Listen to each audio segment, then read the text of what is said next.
Ngishilo ngathi mina angithethi ukhulunyelwa imisebenzi othi nangu dadewethu uthi wafika 1-on-1 wafika yebo ngafika kwakuqala April uma 1-on-1 ngizocela umsebenzi uyikubaba uqala ngacela umsebenzi ukuthi ngibothisha futhi ngifundele ukuthi ube uthisha akuphelanga nosuku ngiqeda ukuphuma kuyena ubaba engigqokile wangibusisa lapha kuma 1-on-1 ngisahle nje ntambama wabe sengithinta kwaThapha uthisha omkhulu wathi angilethe izinto zami nje namhlanje ngiyasebenza ngingeze i-contract ka 12 months ukuthi ngizosebenza ngiqhubeke ngothisha. Uyasebenza manje? Yebo ngiyasebenza. Ashaye mhlombe. Asibonge ukhola lapha. Sibonge.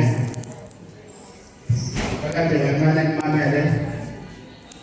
Alanje ukuthi umamele.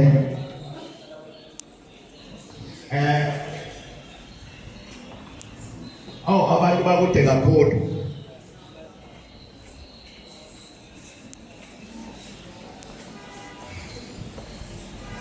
Ngiyazwakala ngapho. Ngiyazwakala. Ngithe mina angithethi kakhulu. Angikhulumi kakhulu, ngikhulunyelwa imisebenzi.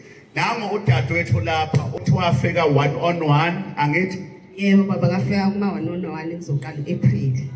Ngizocela umsebenzi ngoba bese ngihleli nje ekhaya kobuhlungu impela ngibona abantu bevuka mina ngihleli ekhaya.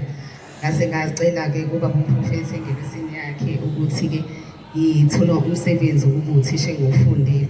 Bathi ubaba ngizothola umsebenzi kungekudalanga kuphela ngisho usuku ngisahleli nje ntambama ngathi uthisha omkhulu wathi angilethe izinto zami. Namhlanje nje ngiyasebenza noma kuyi-contract ngisecela nje nasengelisini ababomprofessor xa ukuthi hambele ngakumina ningabe lisaphelela mintoho ngicina sengipermanent. Uyasebenza namhlanje uyasebenza uyafundisa namhlanje weza 1-on-1 ngithi mina ke awusukuphela lo msebenzi nawe khona usebenza.